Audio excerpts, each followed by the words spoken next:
Now, gambling operators, including casinos and betting shops, will have to pay a share of their profits to the government under new plans. Ministers say the levy will raise £100 million, which will be used to help tackle the problem of gambling. Let's look at this then. So half of all the money generated will go to healthcare services in England, Scotland and Wales to develop what's called a comprehensive support and treatment system, including referrals and triage through to recovery and aftercare. 30% will go to prevention, including national public health campaigns and training for frontline staff. And 20% will fund the development of a gambling research programme to inform future policy and regulation. We are now joined by Liz and Charles Ritchie, founders of the charity Gambling with Lives. Their son Jack was just 24 when he took his own life back in 2017 following years of severe gambling addiction. We're going to talk about Jack in just a moment, but first, does this moment feel like a victory for you after all these years? Well, to be honest, nothing really feels like a victory without Jack, and we always feel, we miss him every day, every minute of every day, obviously. But it is a huge step forward. I mean, there's a lot of us that have been campaigning for a long time about this, and it does feel like this new government has really listened and they've acted. You know, it was a bit of an anomaly that the 2005 Act didn't really include the Department of Health.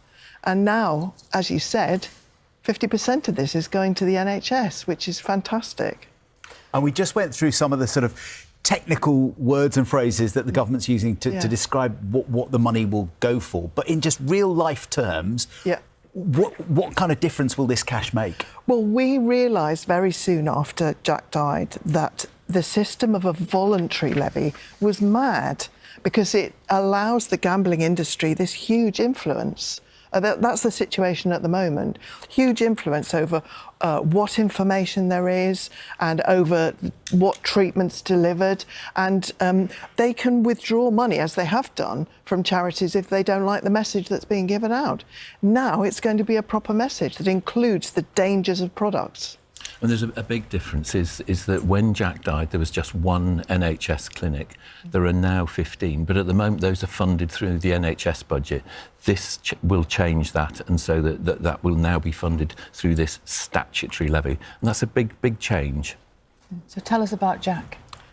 Well, I mean, he was lovely. I mean, he was a very happy baby, very happy child, until when he was 16. He went into a bookies with his friends while he was at school in the dinner hour. They were gambling with their dinner money. He told us, and he didn't actually have a very severe gambling addiction. And that's the... apparently, you know, everybody thinks that suicide is only the reaction to a consequence of a severe addiction. I mean, the reality is that he was free a lot of the time. Gambling is dangerous. Gambling on these very addictive products that make you feel like you will never be free of it. He wrote in his suicide note, "I will never be free of this." And he'd been free for months on end, and then he will have got a free bet or something, and then he gambled for a couple of days, and that was it. And this was something that he talked to you about? It wasn't happening secretly or privately? He shared it with you? We probably found out that Jack had been gambling about a year after he'd started. And we look back now and we can see that he was addicted by that stage. Addiction is very quick. Yeah. We work with other Gambling with Lives families, and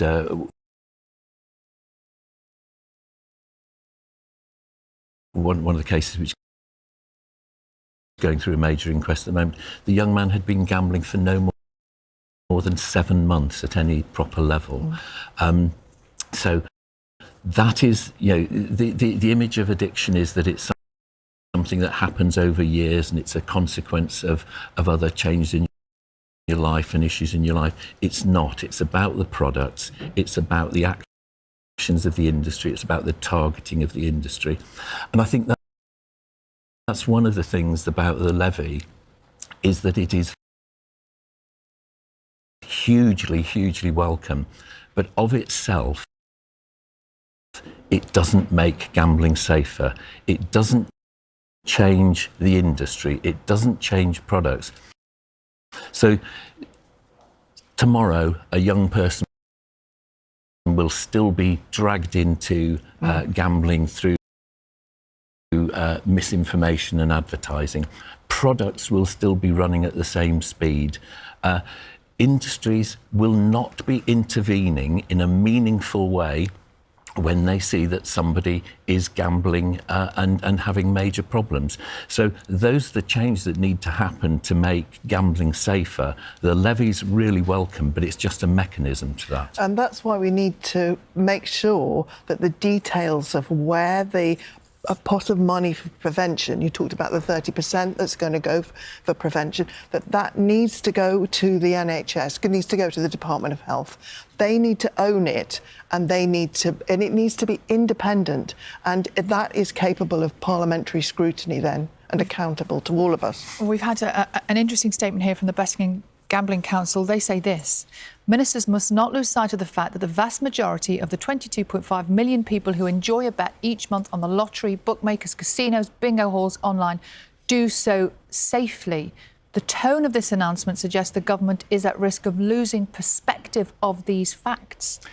If you read on, that then goes on that the BGC actually claim a 0.4% problem gambling rate. They're using the health survey from 3 years ago, despite the fact that the Gambling Survey of Great Britain was published at the end of July, which showed harm figures of 2.5%, 6 times higher. That absolutely encapsulates what is wrong with this industry. They talk about the government losing perspective.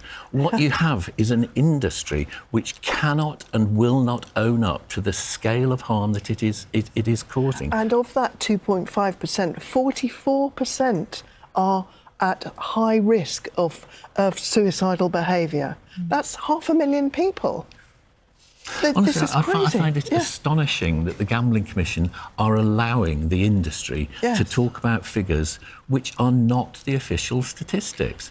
The Gambling Commission spent millions of pounds developing this new survey.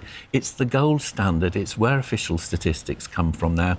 And the Betting and Gaming Council are still quoting figures from years ago. You're talking about scamming today. They're trying to scam all of us by trying to use the wrong figures. Thank you both so much for coming in. I think everybody watching will sense your passion and determination, and you're not giving up yet. It's not just us. There's lots of bereaved families, you know, and we are all angry. And they call us anti-gambling prohibitionists. Nobody's trying to ban gambling. It's ridiculous. All we're trying to do is stop other people dying. Thank you so Charles, much. Thank you for coming. Thank you. Thank you. Thank you. Really powerful words. Thank you. It's 26 minutes past 7. A review of